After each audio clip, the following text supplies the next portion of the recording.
तुमचा अक्षय फ्रूटवाला आणि मी बी धाराशिवचाच आहे आणि धाराशिव मध्येच राहतो. आणि धाराशिव घाण करायचं हे आम्हाला कळतंय. धाराशिव घाण करायचं का नाही, आम्ही त्या गावात राहतो. आणि आज जर आम्ही इथं बसलो, काय आमचा थोडा कचरा पडला तर आम्ही कचरा काढून बाजूला टाकतो. ती कचरा काढून एक ठिकाणी भरलेला न्यायला नगरपालिकेची गाडी 5-5 दिवस येत नाही.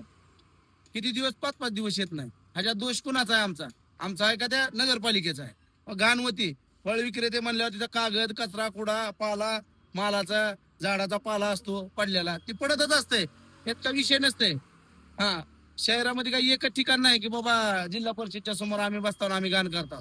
छत्रपती शिवाजी महाराज चौकात बघा, जिथं फळवाली बसतात, गटारीतून पाणी वाहतंय आणि त्या गटारीतल्या पाण्याच्या वर फळाच्या गाडी लावून बसलेली आहे ती. तुम्ही देशपांडे स्टँडला जावा भाजी मंडईमध्ये, तिथं गटारीच्या कडेला रोडला बसते ती भाजी मंडई, अख्खी मोकळी सोडली आहे लोकांनी आणि रोडला बसते ती. एखादी गाडी गेली मिळते तर त्याला जबाबदार कोण आहे? तुम्ही तसले व्हिडिओ टाका, व्हिडिओ तसले टाका.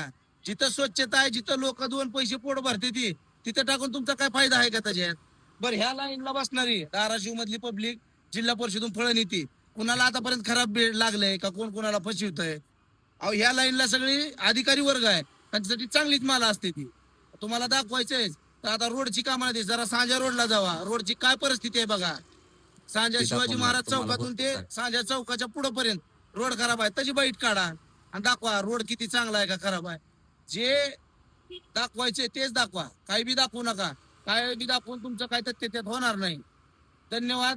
आणि एखाद्या गोरगरिबाचं नुकसान आपल्या माध्यमातून होईल असं वागू नका.